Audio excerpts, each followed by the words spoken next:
para verificar si se está transmitiendo. ¿Escuchas bien, Amalia? Sí, yo escucho perfecto. Perfecto.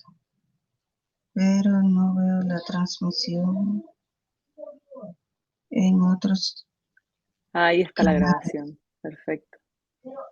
Perfecto. Pero la transmisión en los canales no la veo que se conecta, no sé por qué. La sinceridad que no.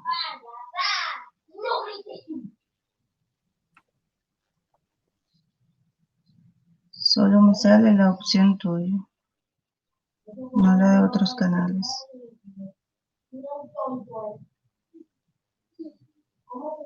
Bueno, ¿qué tal si lo hacemos nosotras y luego lo compartimos en las redes, sería entonces? Vale, sin problemas. Perfecto.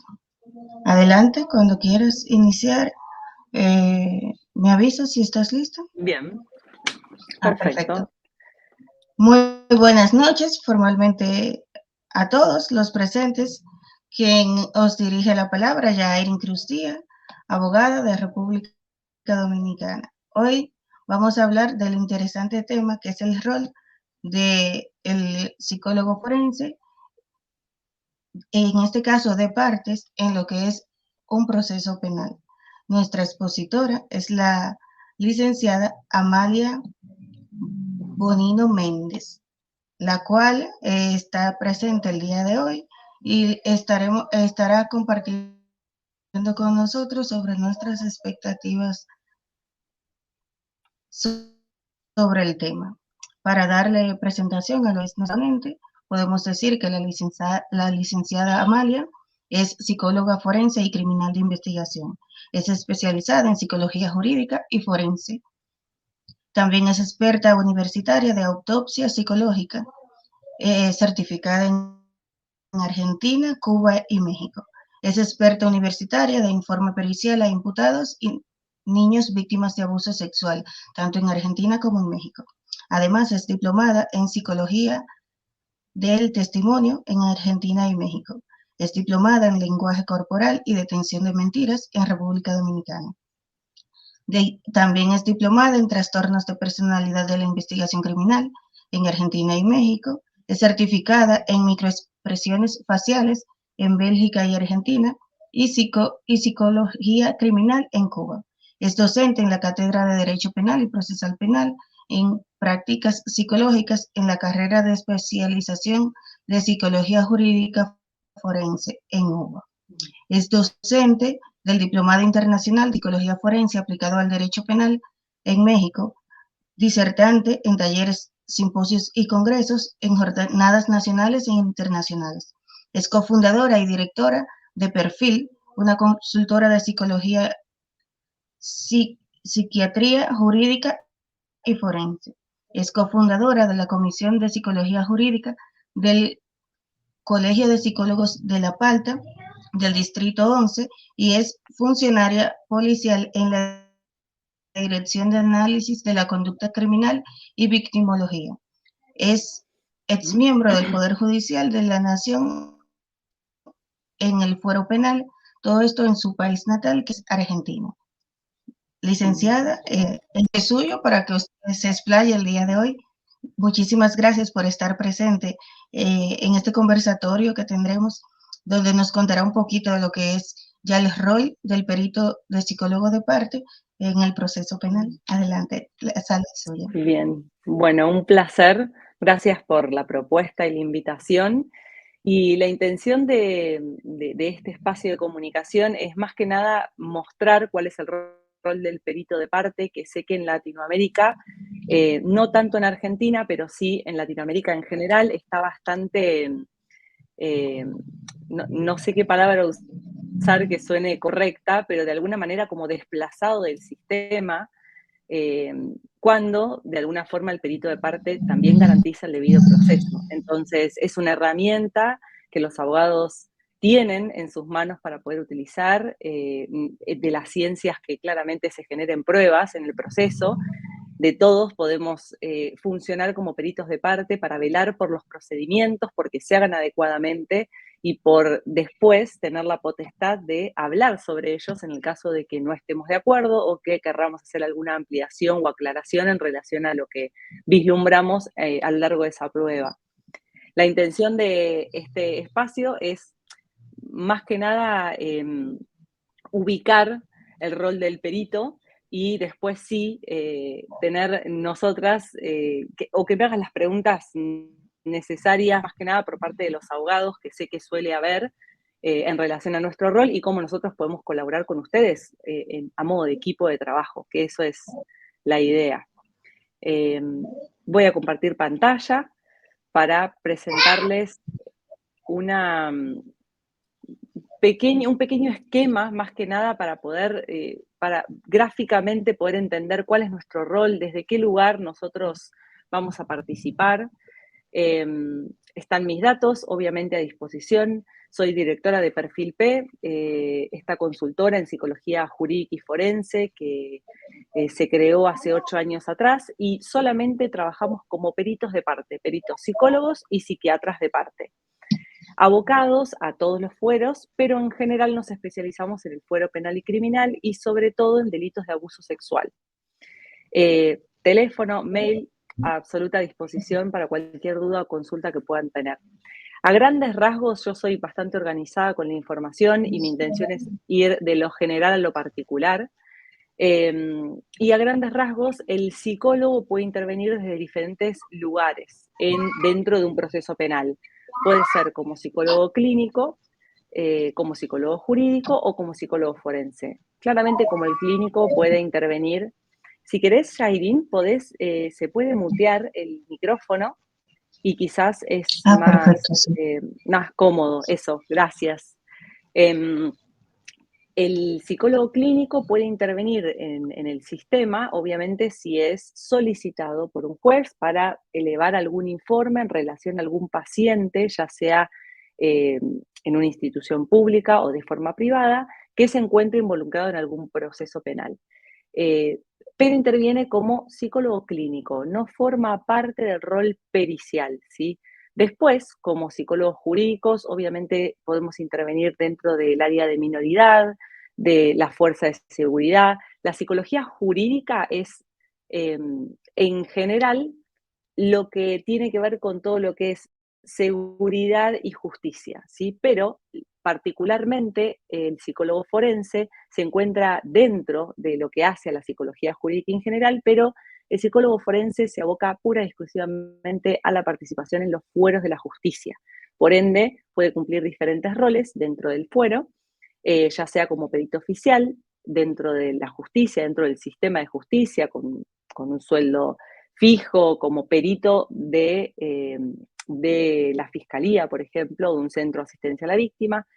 El de oficio y el consultor técnico aquí en Argentina son dos roles particulares que se usan sobre todo en los fueros civiles y laborales, pero el perito de parte interviene pura y exclusivamente en el fuero penal y lo interesante de esto es que nosotros somos convocados por las partes, ya sea víctima o victimario, abogados o equipo de abogados, estudio jurídico, para poder velar por los procedimientos que se realicen dentro de esa prueba, de la prueba en la cual intervenimos. Algo importante a destacar es que cada uno de los informes que se presenten como prueba a lo largo del proceso, no importa el rol que nosotros vayamos a cubrir como psicólogos clínicos, jurídicos y forenses, son no vinculantes. Y esto quiere decir que el juez puede tenerlos en cuenta o no para dictar sentencia. Obviamente, en el caso de que no los considere como una prueba de valor para dictar sentencia, deberá tener una justa causa del por qué esto sucede. Pero sí es importante es que no necesariamente nuestro informe va a ser tenido en cuenta por los jueces para dictar sentencia. Nuestro rol y lo importante de nuestra participación es hacer, de alguna manera, que ese informe sea, sea sin dudas tenido en cuenta, ¿sí? No deje margen de error. Por eso hay que aplicar la mayor cientificidad posible. En relación al marco de actuación, esto es como, de nuevo, voy de lo general a lo particular. sobre todo que esto va dirigido a no solo profesionales abogados, sino también psicólogos o peritos psicólogos que puedan visualizar esta presentación. Es importante tener en cuenta que el principio que rige la actividad profesional en el fuero penal es garantizar el derecho de defensa y garantizar el debido proceso legal. Esas son como nuestras dos normas que rigen nuestro accionar en general dentro del proceso. Y acá hay una particularidad muy importante que es necesario hacer la distinción porque el abogado no posee conflicto ético o moral. Obviamente, Yairin, vos me dirás si tenés alguna acotación para hacer en relación a esto, obviamente más que bienvenida. Pero es importante entender como psicólogos, como peritos, que el abogado no tiene ningún tipo de conflicto ético o moral porque la Constitución le exige que actúe poniendo de sí su mejor conocimiento y capacidad para poder defender, por ejemplo, a un imputado de abuso sexual infantil. Y voy a este ejemplo particular porque es el que de alguna manera los peritos psicólogos nos genera como más controversia personal. Y acá nosotros, como profesionales de la salud mental, somos quienes tenemos que, tenemos obviamente fundamentos éticos y morales distintos, claramente, al que tiene el abogado, y ahí está nuestra capacidad profesional para poder interactuar con los abogados y colaborar con su estrategia sin incurrir en ninguna falta ética según nuestros propios cánones, ¿no? Pero también sin juzgar a los abogados, porque el abogado defiende o participa de la querella, pero el abogado puede mentir, puede falsear información, puede omitir información, el perito no puede. ¿Por qué? Porque nos pesa la figura del falso testimonio y porque tenemos una matrícula nacional, provincial o de la jurisdicción en donde intervengan que obviamente rige nuestro accionar, nuestra actividad profesional, donde no podemos mentir y no podemos obviar o omitir información relevante para la resolución de los hechos de alguna manera. Obviamente lo que no haga la evaluación se puede omitir, pero lo que sea eje de alguna manera para obtener resultados coherentes, sí o sí nosotros no podemos dejarlos por fuera, ¿sí? Entonces ahí tenemos que entender dos roles totalmente distintos, uno del abogado, uno del perito. El perito colaborar con el abogado desde nuestra ciencia para poder poner luz a los aspectos que el abogado necesita, pero dentro de un marco que no es solo legal, sino que es ético-profesional y que se encuentra regido por nuestros propios códigos de ética. ¿Sí? Hay límites profesionales que tenemos nosotros. Y el abogado obviamente cuenta con otro tipo de límites. Después vamos a ir a los ejemplos porque con Yairin estuvimos charlando respecto de diferentes casos con diferentes abogados, obviamente, en relación a todas las cosas que nos pueden pasar interviniendo en un proceso penal. Que obviamente lo que dice el libro es hermoso, pero a la hora de aplicarlo dentro del proceso, claramente, eh, no quiero decir la mayoría, pero muchas de las cosas que están escritas no suceden. No solo no suceden, sino que suceden de forma opuesta, contraria o incoherente.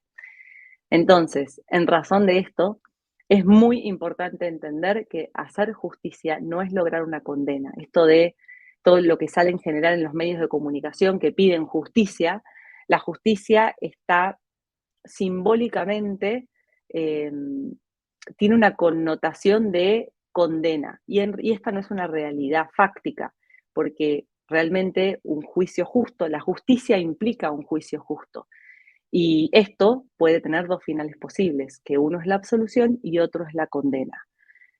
¿Qué implica un juicio justo? Un juicio justo, ¿qué se debe dar? Se debe dar un justo reconocimiento del hecho, un justo reconocimiento de la responsabilidad de ese ser en relación a ese hecho y obviamente este reconocimiento debe ser mediante un debido proceso legal. ¿Sí? Esta es como la base de nuestro trabajo, no solo el del abogado, sino el de los peritos que intervenimos dentro del proceso penal. Obviamente, como peritos psicólogos, nosotros vamos a tener diferentes tipos de intervenciones.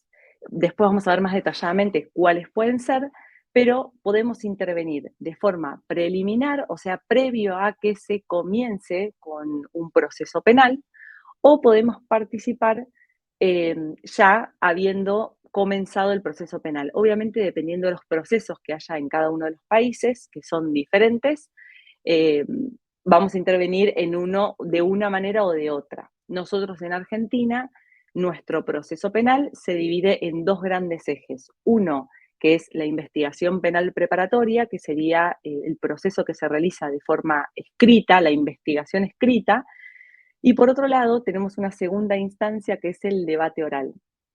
En el debate oral son diferentes jueces y van a valorar la prueba que se analizó en esta primera instancia de forma objetiva, así debiera ser, de forma oral, no por escrito.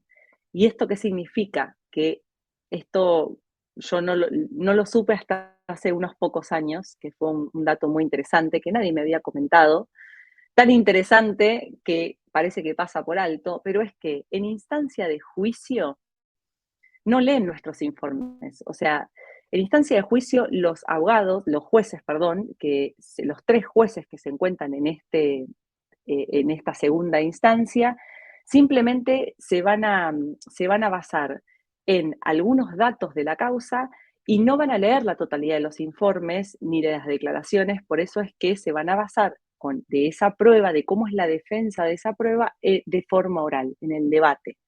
Entonces, ¿por qué digo esto?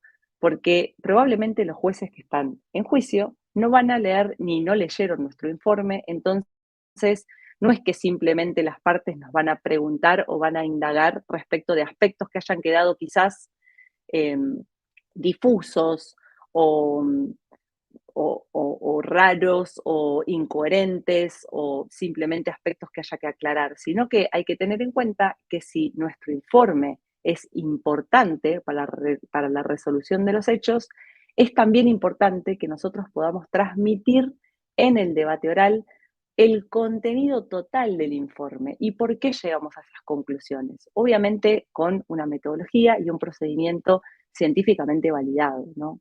Eso por demás.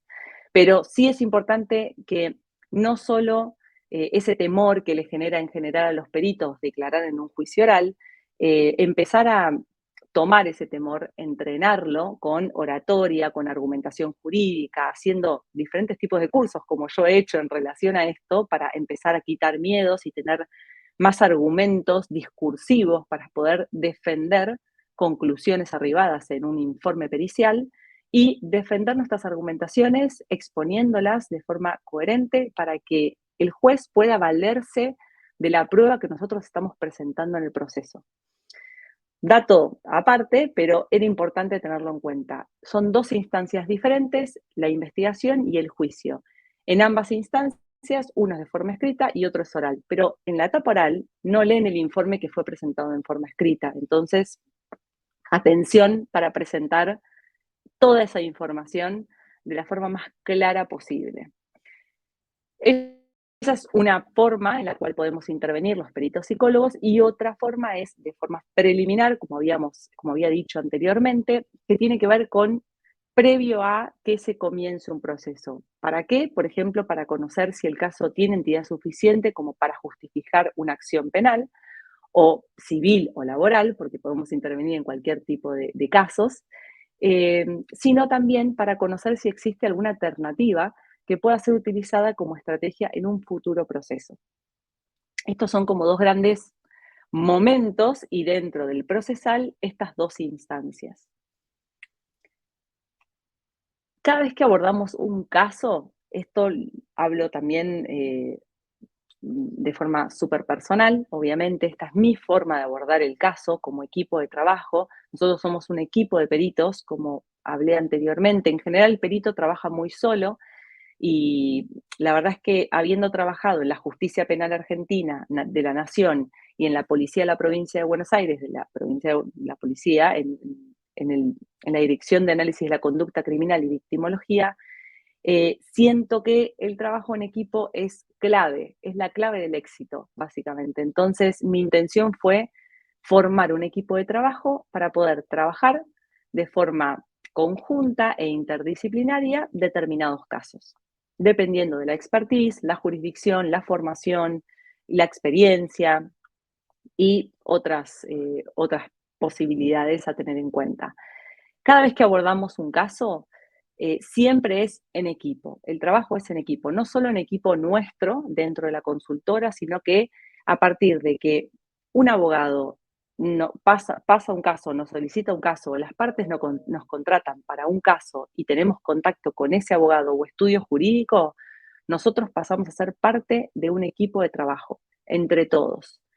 ¿Para qué? Obviamente para trabajar de forma más práctica, ser expeditivos, para trabajar de forma más estratégica, tomar caminos adecuados y para ser eficientes a la hora de abordar cada caso, obtener mejores resultados.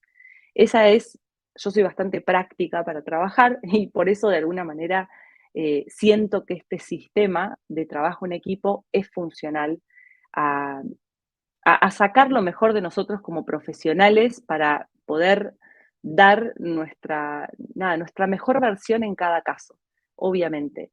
Y eso implica también, claramente, nunca prejuzgar en un caso, jamás. O sea, no porque nosotros leamos una carátula de abuso sexual infantil agravado por el vínculo, tenemos que decir que estamos ante un violador. Jamás. O sea, claramente esto es una investigación. Entonces, si hay una denuncia, eso no implica que sea culpable. De hecho, eh, personalísimo, yo sé que genero debate en algunas cosas, pero mm, claramente no estoy de acuerdo con el concepto de víctima y de imputado, sino puede ser de su presunta víctima e investigado. Como que de alguna manera hay que disminuir la connotación que hay al proceso para disminuir al máximo también el prejuzgamiento en relación a los presuntos hechos que han acontecido. Este es un proceso de investigación y hasta que no se dicte sentencia, no es culpable, ¿sí? Y la víctima tampoco es víctima, sino que es una presunta víctima. A eso me refiero con objetividad, no solo a la hora de valorar la prueba presentada en el caso, sino de hablar con las partes, de poder tener nuestras reuniones de forma privada, poder ir a una evaluación psicológica pericial de forma objetiva, sin un prejuicio previo, ni por ideologías, ni políticas, ni religiosas, ni personales, ni colectivas, ni de ningún tipo. Todas mis posibles ideologías quedan de la puerta para afuera. Si no, eso sesga mi mirada. Si yo formo parte de un colectivo feminista, la realidad es que a la hora de abordar un caso, muy probablemente ese colectivo esté haciendo presión en mí para tomar algún tipo de decisión que probablemente sesgue mi punto de vista. A eso me refiero. Eso no implica que está mal formar parte de un colectivo, no quiero decir eso, es simplemente a la hora de llevar a cabo un trabajo profesional con sana crítica, con criterio y con método científico, no puede estar presente el prejuicio. ¿Sí? Solo eso. Y como también hablábamos con anterioridad con la doctora, es que siempre a la hora de intervenir en un proceso penal tenemos un montón de limitaciones que se nos pueden presentar por dos grandes partes. Por un lado, desde nuestro actuar profesional y como equipo de trabajo, y también surgen limitaciones desde el accionar de la justicia. ¿A qué me refiero con esto? A que desde el actuar profesional y como equipo de trabajo, por ejemplo, nos pasa que los abogados presentan impugnaciones sin ser técnicos en la materia y después nosotros intervenimos en el caso y obviamente pretenden que hagamos magia de algo que ya está presentado y que de alguna manera no tiene ningún sentido técnico, ¿sí?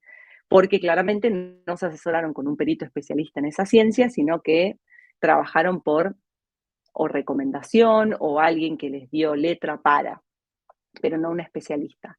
También otra limitación importante es que presentan puntos de pericia sin antes haber tenido una reunión o un encuentro con un perito de parte que analice la totalidad de la información y que elabore puntos de pericia coherentes en relación a lo que se va a realizar, porque muchas veces esos puntos de pericia no solo se contradicen, sino que no evalúan lo que es necesario o piden técnicas, que se tomen técnicas específicas cuando esas técnicas tampoco evalúan lo que se necesita valorar, o esos puntos de pericia en vez de aclarar, oscurecen a la parte que los contrata, ¿sí? Entonces, estas limitaciones suceden cuando obviamente los profesionales abogados no trabajan con peritos de parte, intentan avanzar lo más posible en el proceso y después, cuando se sienten acorralados por el proceso, intentan buscar soluciones mágicas por medio de un perito de parte que claramente, cuando esta información ya está bajada, es muy difícil volver atrás o científicamente demostrar algo que de alguna manera sostenga lo antedicho, ¿sí?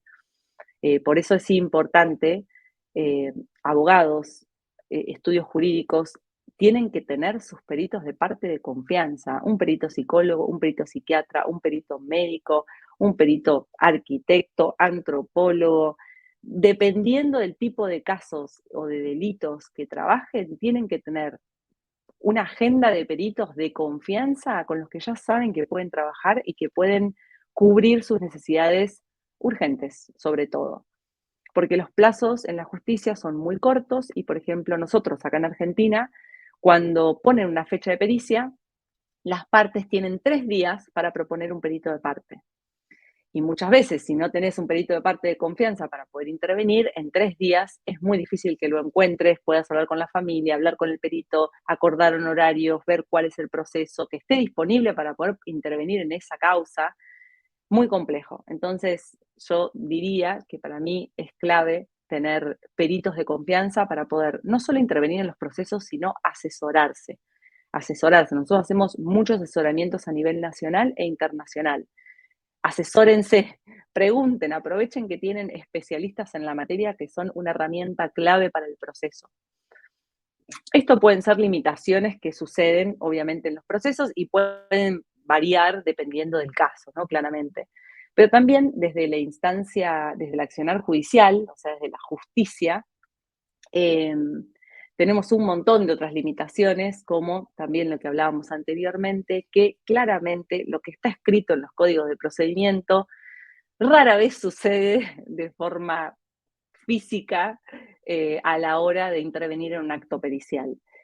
Más allá de que el código lo diga y lo exprese muy claramente, cada jurisdicción hace una lectura de ese código y una interpretación de forma muy particular, muchas veces incoherente, pero que las cosas son así porque el sistema de justicia es así y nadie hace nada para que eso se modifique.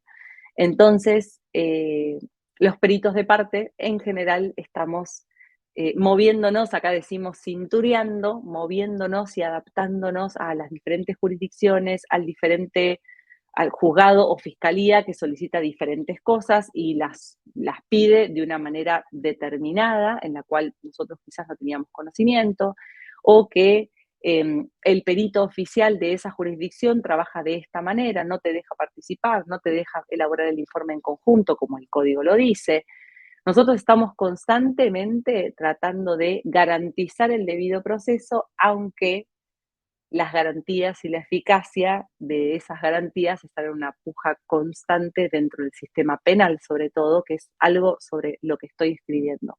Las contradicciones del sistema, claramente, que hay un montón. Por un lado dicen una cosa, por un lado dicen otra. La Constitución, acá, por ejemplo, el imputado puede estar presente en la declaración testimonial del menor de edad en Cámara Gesell, pero supuestamente, según la Constitución y las convenciones internacionales, debería primar el interés superior del niño por sobre todos los demás intereses, si es que hubiera otros derechos en juego, pero el imputado puede estar presente en la Cámara Gesell. O sea, el mismo código se contradice con nuestra Constitución Nacional. Eso es lo más increíble. Así, muchísimas cosas, pero tenemos que tener el conocimiento y la cintura para adaptarnos a las diferentes vicisitudes que pueden suceder en cada caso, porque cada caso es muy específico. Y ahora sí, concretamente, ¿qué es lo que nosotros podemos ofrecer como peritos de parte? Bien, a grandes rasgos, Amalia, si me asesoramiento. Sí, permites, ah, sí, por favor. quisiera interrumpirte porque a sinceridad has mencionado varias cosas que quiero intervenir.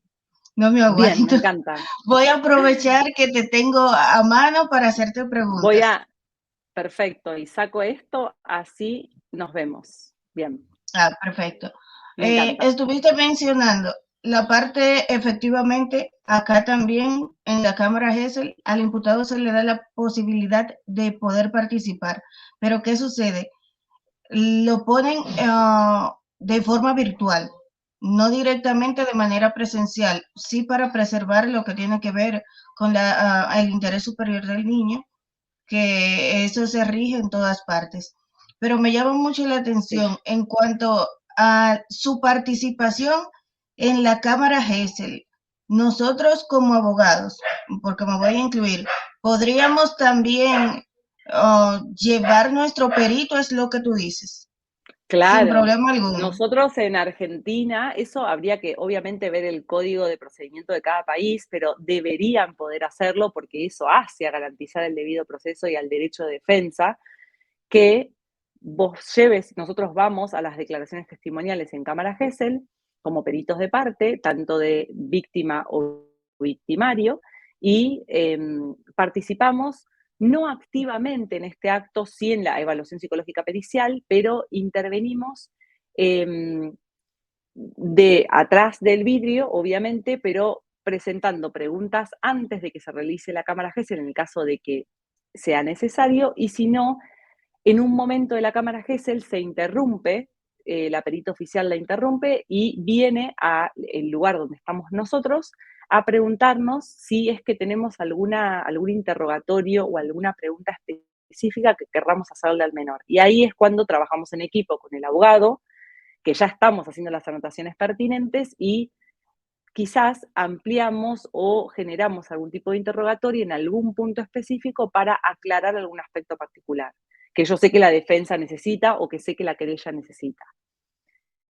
Pero sí, podemos intervenir porque aparte, por eso nos especializamos en psicología del testimonio y en un montón de aspectos que hacen a esto. Precisamente esa es la parte. Muchas veces las defensas, en este caso me voy a referir directamente a la parte de la defensa porque casi siempre es la parte acusadora quien realiza estos aprestos. La defensa olvida que tiene la posibilidad de Sí, presentar un perito. Y existe sí, esa posibilidad que la da el mismo Código Procesal Penal, pero aún exacto. así no es agotada por los abogados. ¿Por qué tú crees que se debe eso? ¿O a Em, qué más bien tú crees que se debe eso? yo, yo creo que son dos razones particulares porque no entiendo, tres razones, voy a encontrar otra más, tres razones. Una es omnipotencia, que sí, es real. El abogado penalista, hija de abogados penalistas, yo también vengo de esa línea, sí es real que mismo los peritos también, el sistema penal en sí es un sistema agresivo, es un sistema en el que tenemos que saber movernos y hay en general mucha omnipotencia, mucho narcisismo, mucho el creer que por quizás ser abogado, que sí es el director de orquesta y esto es real, pero por ser abogado uno sabe de todas las ciencias y la realidad es que es ni el juez, ni el fiscal, ni el abogado, no es médico, no es psicólogo, no es psiquiatra, no es mecánico, no es nada de todo lo demás. Entonces, todo lo que el abogado pueda llegar a decir en relación a una evaluación psicológica no tiene ningún peso científico porque claramente lo está diciendo un abogado y no un especialista en esa ciencia. Así que para mí una línea es omnipotencia, otra línea es desconocimiento. Para mí hay muchos profesionales y me sigo encontrando con profesionales que nunca trabajaron con peritos de parte y que de hecho desconocen todas las cosas que nosotros podemos hacer dentro de un proceso, porque no hay, justo iba a pasar a eso. Son tres slides más que solo quería mostrar todas las cosas que nosotros podemos ofrecer, no solo a la evaluación psicológica pericial o en la declaración testimonial en cámara GESEL, o sea, en un acto probatorio oficial, sino que podemos hacer un montón de otras cosas, por fuera, antes y después del proceso. Todo eso me parece que es parte del desconocimiento. Y por otro lado, para mí el tercer punto, obviamente importante, que es el dinero, es económico. Porque obviamente para tener un abogado penalista necesitas dinero y para contratar peritos de parte también necesitas dinero. Para hacerte un buen equipo de abogados y peritos, creo que el único limitante es el dinero. Entonces ahí sí es el único punto que de alguna manera es una variable que depende mucho de las familias. Mi intención hoy, por ejemplo, ya trabajamos con muchos abogados, trabajamos con muchos estudios jurídicos hace muchos años, entonces hoy, que es lo que yo quería lograr, el abogado pasa sus honorarios, incluyendo la participación del perito. Entonces yo ya no dependo de que el cliente tenga dinero o no, sino que yo ya sé que el abogado me necesita.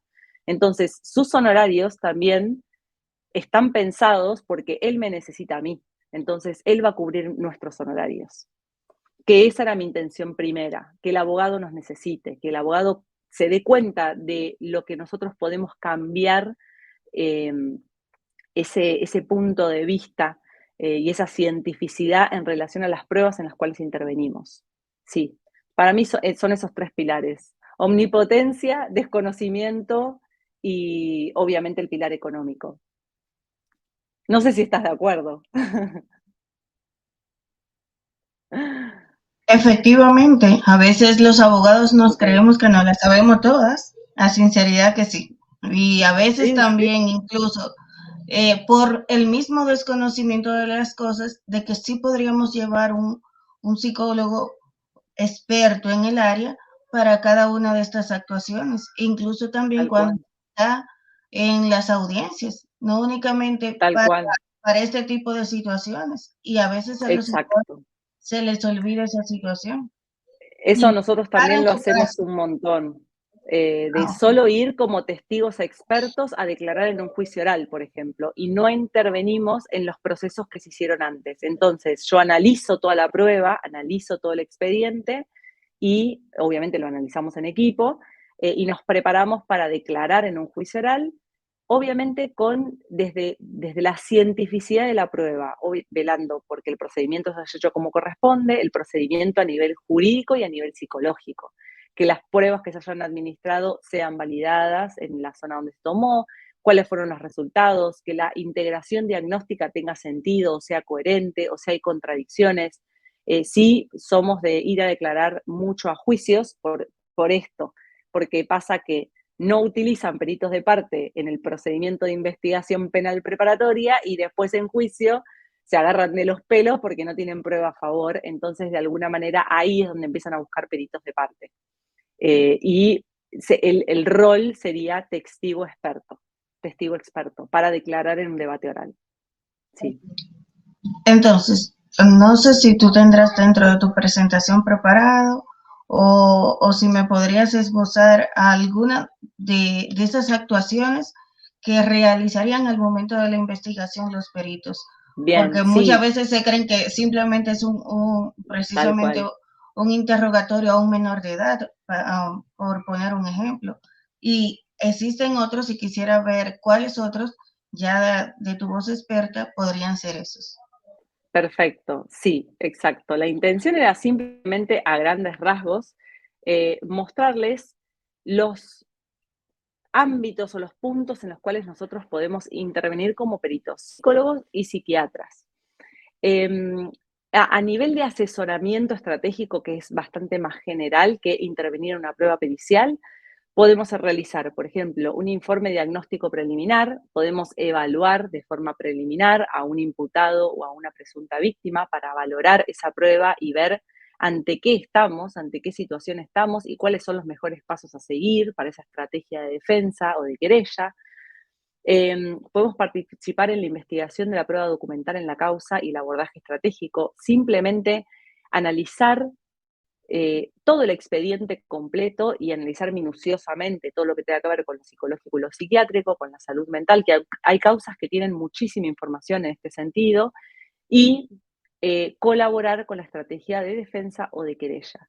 También podemos analizar y revisar impugnaciones, nulidades de informes periciales, realizar asesoramientos para ampliaciones y o pedidos de explicaciones, que muchas veces pasan con informes ya presentados. Em, También podemos realizar evaluaciones y realizar asesoramientos en instancia de negociación y mediación, esto más que nada en los fueros civil, de familia sobre todo y laboral, fundamentación teórica técnica en una demanda o en otras instancias judiciales. También muchas veces nos solicitan que previo a impulsar un proceso judicial, realicemos una evaluación previa o de una persona o de un material para ver desde qué lugar nosotros podemos colaborar con ese impulso. Elaboración estratégica también de interrogatorios en primera instancia y en debate oral.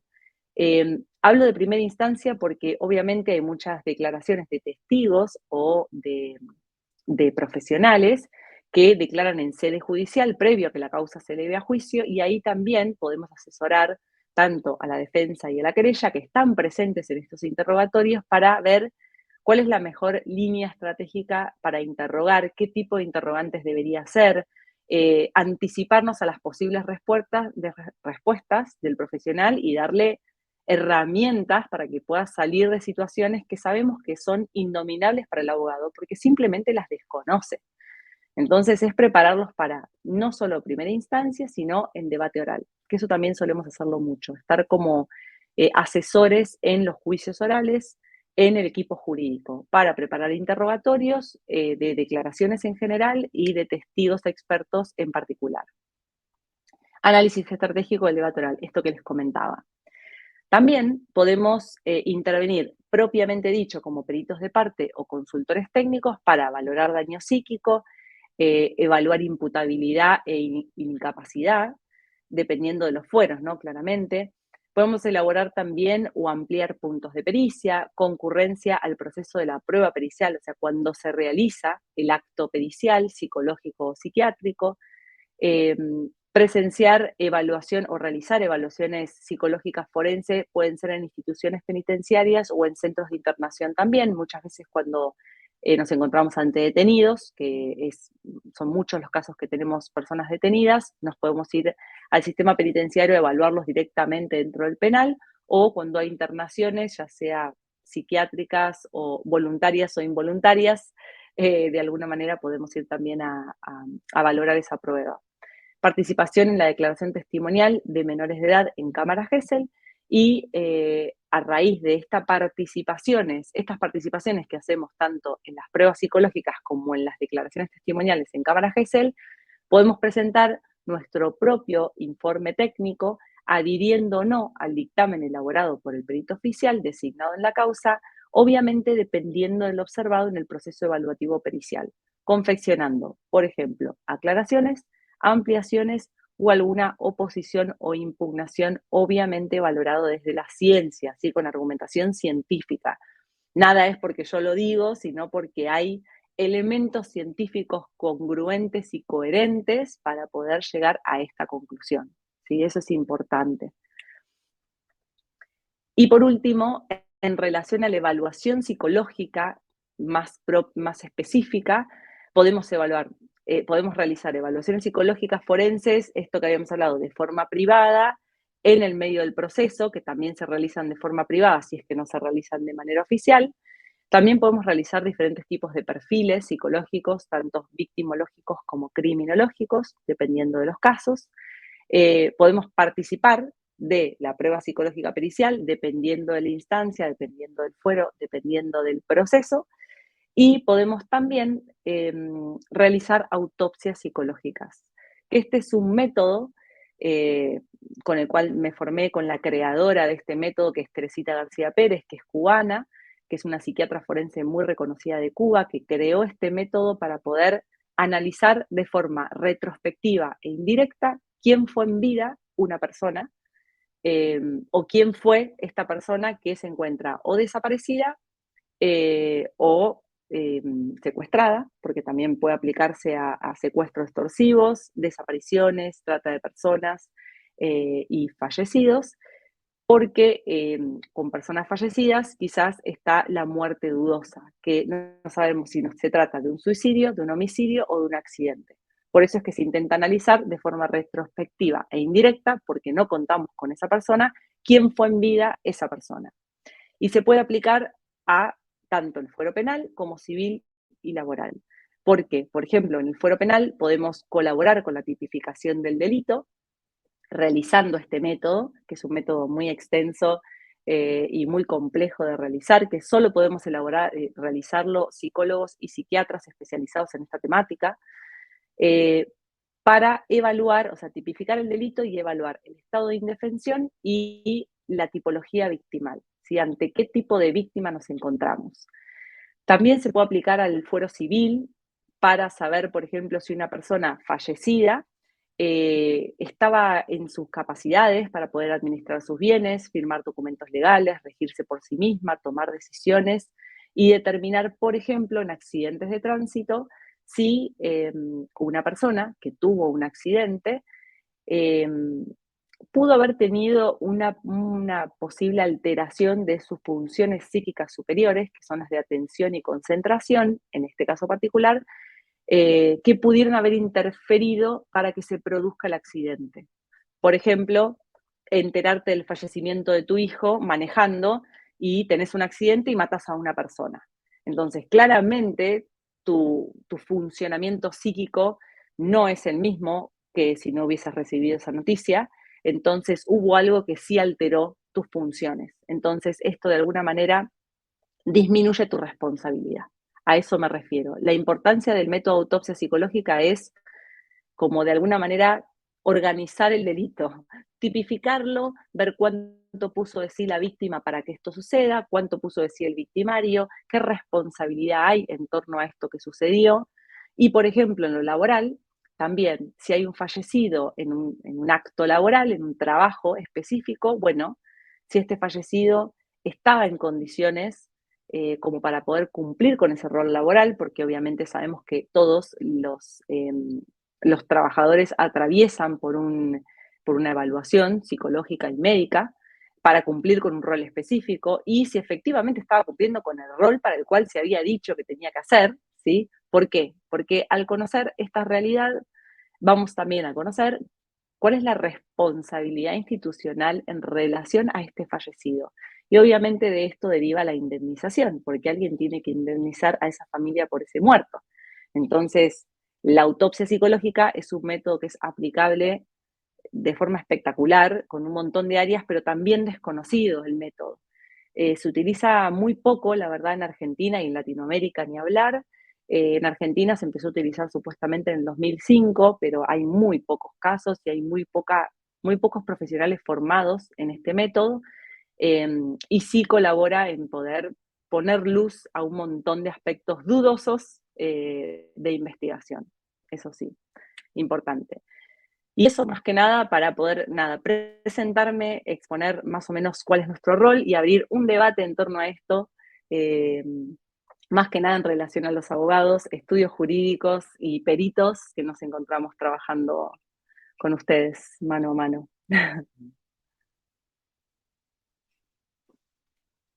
Estás en silencio. Ahí va. Gracias, Amalia. Un Precisamente, placer. hay una situación que me llama mucho la atención y es con algunos tribunales. Ya en sí, Sí, en lo que es el área de tu práctica, hay algunos que tiene, aunque tenemos el mismo código en todo el país, como que hay que manejarlo, porque algunos como que tienen un librito aparte en cada uno en cada uno de sus tribunales, por decirlo así. Por lo que me sí. gustaría saber, en tu caso como psicóloga experta, ¿qué posibilidades habría de que un psicólogo tenga que actuar de manera diferente dependiendo del tribunal al cual se esté dirigiendo, suponiendo en el caso de la realización de una pericia? Em, a ver, pregunta difícil. En realidad, mi accionar profesional es siempre el mismo. Eh, pero esa es muy personal, ¿no? Esta es mi forma particular de manejarme. O sea, yo soy súper científica, seria, responsable y apelo al conocimiento y a la formación para poder poner lo mejor de mí para ese acto procesal. Ahora bien, el código dice una cosa, cada jurisdicción hace lo que quiere y cada nicho, como dentro de esa jurisdicción, también interpreta su propia realidad y de hecho también hasta modifica ciertas normas del código subliminalmente porque se rige de otras normas que nunca lo vas a saber hasta que no estés ahí y te toque intervenir. Entonces, mi accionar profesional es siempre el mismo y no varía. Pero lo que sí me parece que adapto es mi forma y mi modo dependiendo de con qué me encuentro.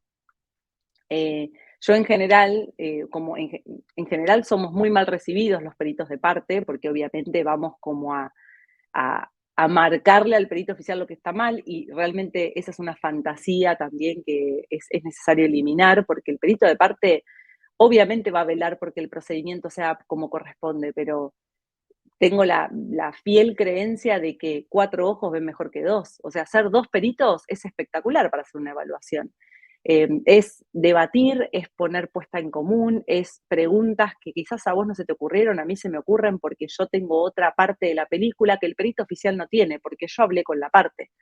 Entonces, eh, quizás puedo incorporar o introducir información diferente de la que puede tener el perito oficial y podemos tener un análisis mucho más integral de la información porque, como vuelvo, soy una fiel creyente del trabajo en equipo. Para mí, trabajar con un perito oficial es realizar un trabajo en equipo.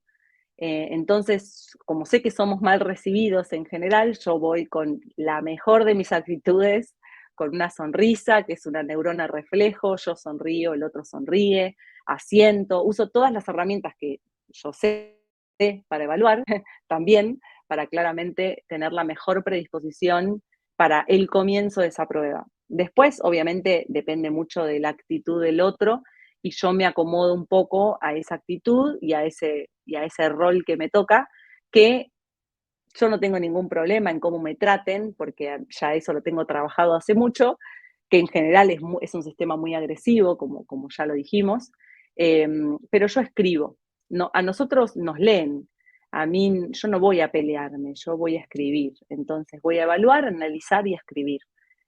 Cualquier cosa que suceda, yo la anoto. Simplemente. Después veo qué me sirve, qué no me sirve, qué plasmo, cómo lo plasmo, de qué manera. Y depende de un montón de aspectos. Por eso cada caso es muy, muy específico. Pero mi actuar es siempre el mismo. Sí, eso sí. Me adapto, no más. Entonces, cuéntame algo. ¿Cuáles son los servicios que para los cuales más te buscan los abogados? Bueno, en tu caso en Argentina, que es tu país En natal. Argentina.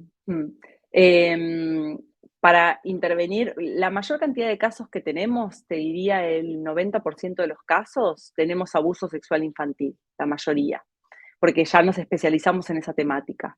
Entonces, de alguna manera, nuestra mayor intervención es en evaluaciones psicológicas periciales oficiales, tanto a presuntas víctimas como victimarios, y también evaluaciones a imputados de este tipo de delitos o de otros de forma privada, que las realizamos en el estudio en general, para anticiparnos a la prueba y valorar ante qué tipo de personalidad estamos y si es conveniente o no, en el caso de que lo pidan, someterse a una evaluación psicológica pericial, porque el imputado puede negarse sin presunción en su contra, eso dice el código, aunque claramente no es así, porque de alguna manera si te estás negando es como que algo tenés que ocultar, pero el código dice que es sin presunción.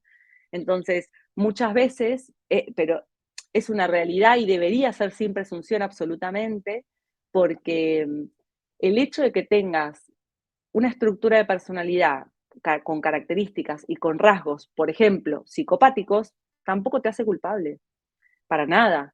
O sea, que seas psicópata implica que tengas una estructura de personalidad particular, con características particulares, pero eso no hace que lo hayas hecho, no te hace, no te hace culpable.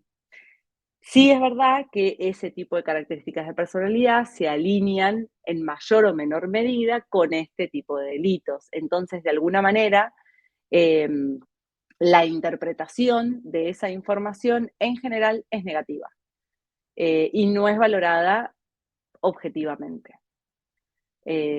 Por esa razón, muchas veces se recomienda, quizás ante este tipo de personalidades, que no se someta a una pericia oficial, porque claramente esto va a saltar y a la defensa le conviene jugar con la duda y no con un informe que lo lapide. Entonces, hija de abogados penalistas, es como que yo pienso, capaz, veo la estrategia del abogado y la interpreto desde ese rol y yo no hago nada indebido, simplemente asesoro en relación a los indicadores que yo evalúo. Es eso, y no hago nada que no corresponde.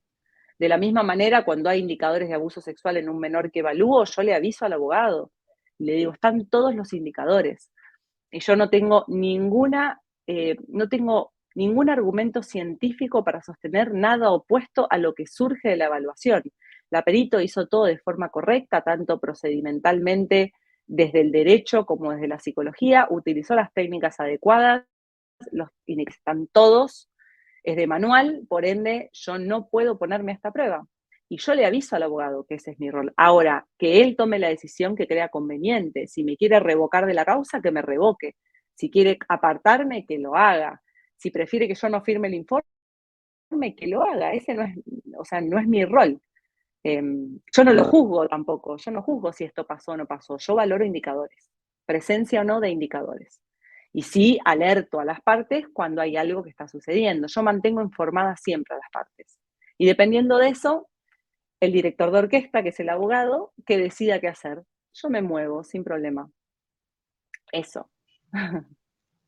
Hay un aspecto específico. En el caso de que yo como defensa lo que busque sea probar efectivamente que mi representado tiene problemas mentales, tú como perito experto, como psicóloga experta, ¿podrías arrojarme un informe al respecto a eso?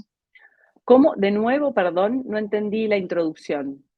Si yo lo que quiero probar es que mi representado tiene problemas mentales para Sí, poder llevar al tribunal de que efectivamente al momento de la comisión de los hechos mi representado no tenía la capacidad mental de poder establecer que efectivamente estaba cometiendo el hecho, conforme lo que mm, establece el derecho, que sí, aunque tenía quizás incluso la intención, no lo hacía mentalmente hablando con su capacidad. Tú como se puede profesional puedes evaluar. emitir un informe al Sí, respecto.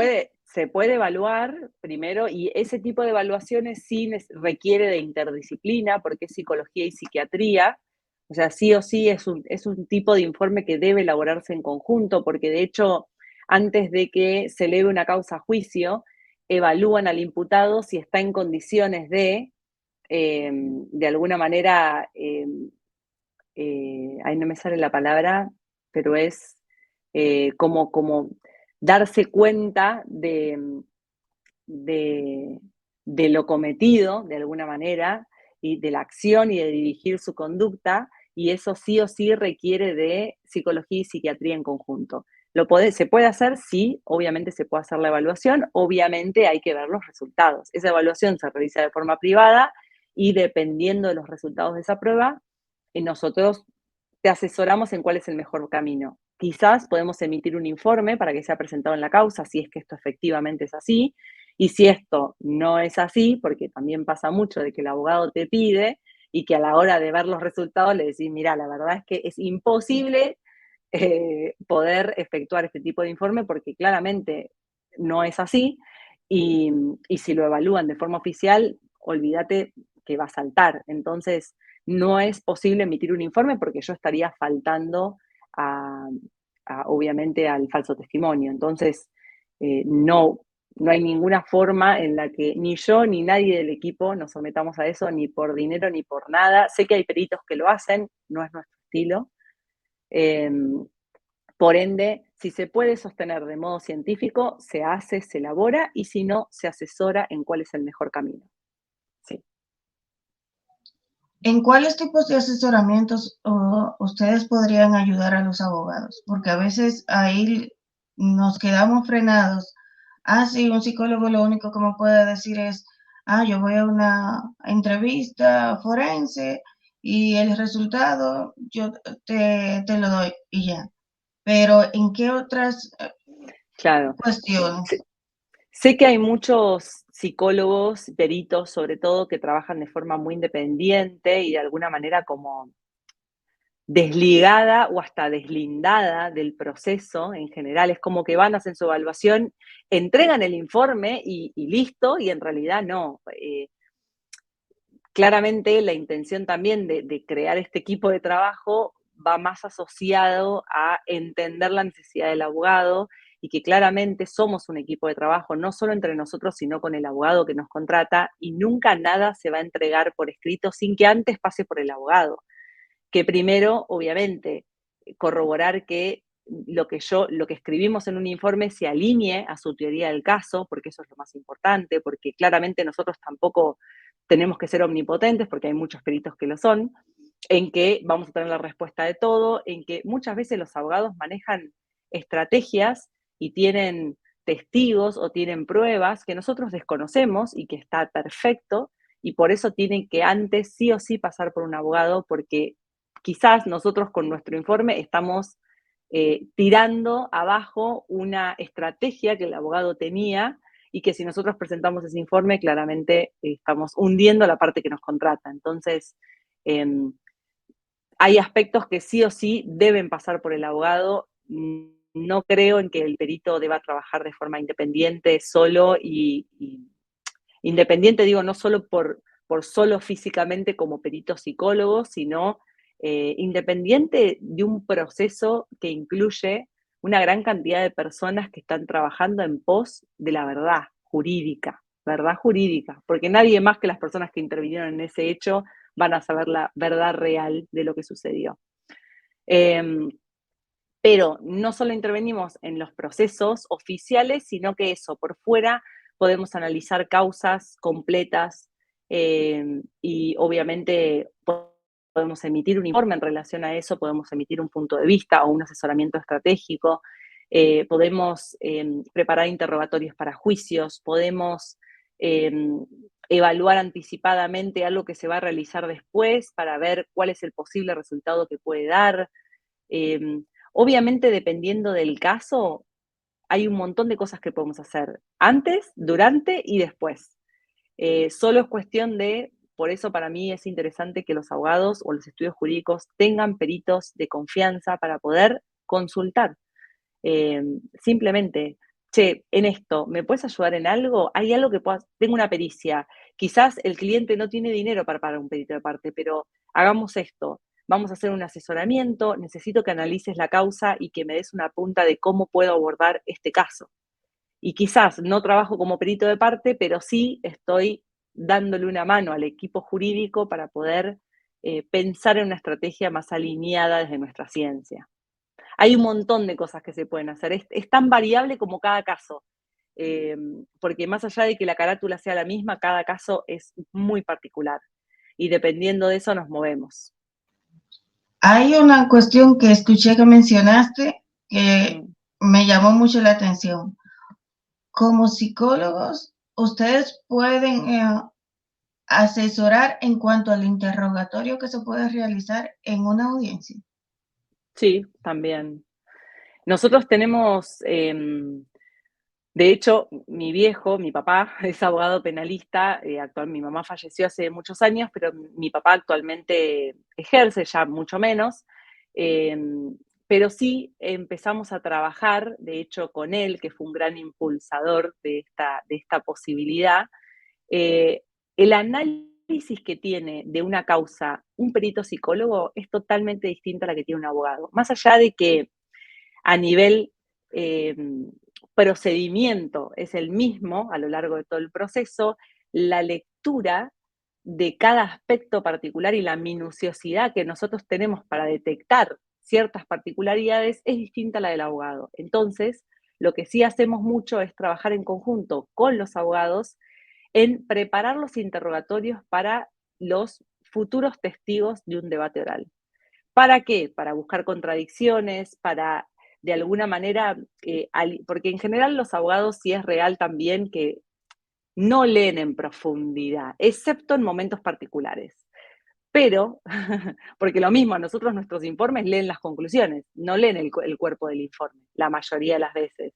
Entonces, si nosotros hacemos una lectura minuciosa de todo el material y preparamos un interrogatorio coherente de principio a fin y que sea incisivo con determinados aspectos, podemos hacer saltar aspectos particulares que un abogado puede usar sin dudas en su alegato para sostener una teoría. Sí, con minuciosidad y con atención lo recontra podemos hacer. Sí, Algo y es que muy me divertido, llamó, de hecho, nos encanta. algo que me llamó la atención de tu currículum, que tú te especializaste en lenguaje corporal y detención de mentiras, que Y microexpresiones precisamente faciales. fue acá en Exacto. República Dominicana. Sí, Así. exactamente. Y vi que fue acá en República Dominicana y eso me llamó mucho la atención, porque me llegan a la mente dos series que vi. Una se llama como Mentiroso, que era Lie to me, precisamente sí, Lie to Me, lie to me. que era Sí, un psicólogo que se especializaba en ese tipo de cosas y asesoraba. En este caso era la policía. Pero también sí. existe otra serie, Bull, que son un grupo de especialistas que ayudan en este caso a los abogados y dentro de su cuerpo también tienen un psicólogo Ah, precisamente mira, que aborda eso no esa lo parte, sabía. que Pues te voy aborda a pedir el precisamente dato. esa parte que acabas de mencionar Mm, en el caso de los interrogatorios a los imputados. Se las recomiendo a todos los abogados, las dos series son sí, muy buenas son y muy buenas. precisamente tienen como respaldo a un psicólogo forense Mm, dentro de su exacto, conglomerado de ayudantes, por decirlo de alguna manera, para exacto. De asesorarle en hecho, ciertas cosas. hay técnicas que se utilizan y por eso la formación, hay técnicas para recuperar información y, por ejemplo, es muy difícil observar y escuchar. Nosotros como psicólogos tenemos la escucha muy desarrollada y realmente es un entrenamiento difícil que hasta el día de hoy sigo haciendo y seguiré haciendo toda la vida. Escuchar y observar con la misma intensidad y profundidad, pero cuando quizás escuchamos algo que nos genera ruido y la microexpresión facial, por ejemplo, dura medio segundo, es muy rápida y es universal y es infalseable la microexpresión facial, porque es algo biológico, innato, ¿sí? Universal. No se puede, no podemos malearlo de ninguna manera. Entonces, cuando a veces siento que se me perdió una microexpresión facial, pero que creí ver, hay técnicas para recuperar esa información y hacer que el interrogado vuelva a realizar la misma microexpresión facial y poder identificar si efectivamente se trata de una microexpresión coherente con lo que se dice o no. Porque más que nada, todo lo que tiene que ver con la comunicación verbal, la microexpresión facial o la detección de mentiras, está relacionada con la coherencia entre lo que digo y lo que hago. Eso es, no es que si algo lo dice es mentira, no, es, em, tiene más que ver con eso, con la coherencia, y obviamente en determinando varios aspectos. Muy interesante, muy divertido. Me llama mucho la atención que muchas veces lo que entendemos como abogados es que los psicólogos simplemente están para hacer una evaluación psicológica y presentarla en un tribunal y si es necesario en algunos casos que sean peritos dentro de la audiencia. Pero acabamos de ver que como psicólogos forenses existe un sinnúmero Un de montón, situaciones en las que sí, ustedes pueden participar y pueden ayudarnos a sí, nosotros como abogados, sí, que a sinceridad me llama mucho la atención que nos limitamos y nos cerramos. Yo siempre he dicho, sí, los abogados debemos de ser bien creativos y con todo lo que tú total. has expresado el día de hoy, cada día me doy cuenta más y más que efectivamente la creatividad en el abogado Mm, debe de estar a pie de cañón, como dicen algunos. totalmente, Y totalmente. los psicólogos, los psiquiatras, expertos en sus diferentes áreas, porque también tienen diferentes áreas, Sí, pueden ayudarnos bastante a los abogados en los procesos para la sí, producción de pruebas y para las presentaciones en las audiencias como tal, que a sinceridad, sí, toda tu ponencia me ha encantado, de verdad Ay, que sí. un Y creo placer, muchas que en otra gracias. ocasión, si está en tu disposición, me gustaría que habláramos de cualquier otro de los temas. Ya Sí. coordinaríamos con otros colegas para ver cuáles temas de los tantos que has Un mencionado el día de montón. hoy Sí. podríamos hacer, porque a sinceridad he quedado fascinada. De Ay, qué verdad que bueno, me sí. alegro. Muchas gracias por la invitación. Y la idea de esto es esto, como empezar a abrir un poco el espectro de todo lo que un perito psicólogo puede hacer, salir de que solo puede trabajar para la justicia o trabajar para el sistema de seguridad, que es lo que a mí de alguna manera me agobia, por eso decidí salir de los sistemas, porque claramente no sirvo para trabajar en los sistemas, porque tengo eso, es como la falta de creatividad, la falta de proyección, la falta de un montón de cosas que está en ese marco de sistema, que no te permite evolucionar y crecer profesionalmente, sobre todo los abogados y profesionales que trabajan de forma independiente. Tienen todas las herramientas a su favor y trabajan en el sistema, pero ajenos a él. Entonces tienen un montón de herramientas para poder utilizar, y entre ellas nosotros. Así que aprovechennos, sin dudas. Y gracias nuevamente por la invitación. Quiero darte las gracias de manera formal, porque precisamente has despejado muchas dudas. Pero antes Qué bueno. de cerrar la transmisión, me gustaría que, que nos cuentes dos anécdotas de casos Oh. que te hayan ocurrido. Cuéntanos, exprésanos para nosotros poder tomar el hilo de en la práctica cómo te ha ido. Uy, anécdotas. Em, de todo tipo, anécdotas de todo tipo. De las buenas, de las malas, de las llamativas, más que nada voy a contar muy rapiditas dos, como para eliminar prejuicios, que son las dos que se me vienen a la cabeza en este momento. Una es un papá imputado por el delito de abuso sexual a su hija, un papá que nos convocó para hacer sus peritos de parte con mucha confianza, con muy pocos recursos también, y desde nuestra parte, cuando nos dimos cuenta ante quién estábamos, pusimos lo mejor de nosotras para que todo saliera de la mejor manera posible.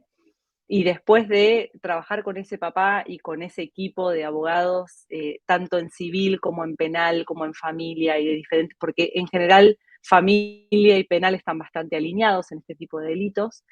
Eh, la verdad es que eso, un papá con ideas suicidas, con intentos de suicidio, muy angustiado por la situación atravesada y que gracias a el trabajo que hicimos en conjunto con los abogados, porque implicó muchísimo en relación a las cámaras GESEL, declaración testimonial, evaluación psicológica y demás, logramos que este papá tuviera contacto con su hija casi 4 años después.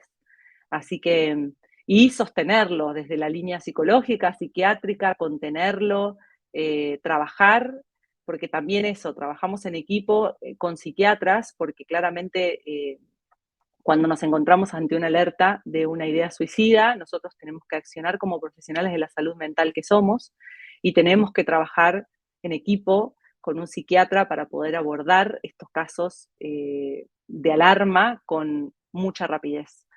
Eh, y esta anécdota viene a no todas las denuncias de abuso sexual o no todos los denunciados de abuso sexual son culpables, sino que hay que tener un poco más de nada, eliminar el prejuicio y no eh, todas estas, sobre todo por la comunicación, que hay mucho en Internet, de que hacen un posteo denigrando a una persona y la gente retuitea o repostea cosas que ni siquiera conoce a las partes y eso genera consecuencias que llevan hasta la muerte. Entonces hay que tener mucho cuidado con esa información.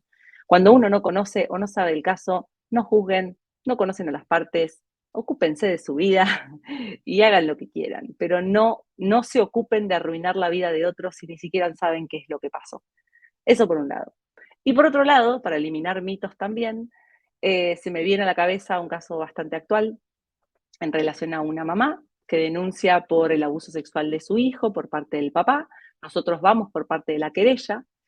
Pocas veces nos pasa y estábamos hasta contentas de participar por parte de la víctima, de la presunta víctima, un niño de 5 años. Y claramente con el correr de la causa y de la evaluación a este papá, y de la entrevista con la mamá y de las características de este niño, un niño con características psicóticas, que en general cuando hay un niño psicótico hay una madre psicotizante. Entonces, con muchos aspectos muy llamativos en relación a esta entrevista, tanto con la madre como con el niño en instancia de cámara Gesell, llegamos a la conclusión de que claramente el escenario no era lo que se esperaba, lo que pensábamos en un primer momento, y por eso también eliminar el prejuicio, porque si no, no estás abierto a ver estas cosas. Y nos dimos cuenta que nuestro rol, de alguna manera, podía impedir que la única persona que podía velar por el cuidado de ese niño vaya detenido. Entonces, con mucha delicadeza y profesionalismo, nos corrimos de ese caso. Porque claramente no íbamos a colaborar en una causa que no tenía razón de ser, que no tenía pruebas, que tenía, que tenía mucha paranoia, fantasía y mucho rasgo psicótico, en donde entramos nosotros también en ese delirio de paranoia. Entonces, también decidimos corrernos de ese caso, para no colaborar con una resolución de algo que no estábamos de acuerdo, básicamente. Así que también, para eliminar prejuicios, como ojo, con lo que les cuentan, con lo que les dicen. Hay una realidad ideológica en el mundo que la acepto, no la comparto, pero hay una realidad jurídica que es a la que nosotros vamos. Si a mí me preguntan sobre un caso que yo no leí, yo no opino. Es muy simple, no tengo nada que decir porque yo no miro tele, no escucho radio, soy así como una persona rara, no me nutren, entonces no las consumo, y si no leo una causa, simplemente no opino. Y creo que ese es el mejor consejo que puedo dar. Si no leen, no opinen. Eh, y esas son 2 anécdotas. Para concluir, en Sí, resumen, tres cosas que tú quisieras que nosotros como abogados nos llevemos el día de hoy de lo que hemos hablado. eh, 3 cosas, qué difícil. Uno, que valoren mucho más a los recursos que tienen a su alrededor, como para poder colaborar y hacer un buen equipo de trabajo. Valorarlos implica tenerlos y escucharlos y respetar ese punto de vista. Obviamente si son profesionales idóneos, ¿no? Vamos a siempre partiendo de esa base. Eh, claro, hago la aclaración por las dudas. Después, importante creo que es no anticiparse a escribir respecto de ciencias que desconocen o que no pueden sostener, porque se pueden mandar macanas muy importantes en las cuales ya no hay forma de volver atrás, que eso es lo importante. Asesórense. Y un tercero, ¿cuál puede ser el tercero? Quiero pensar una buena.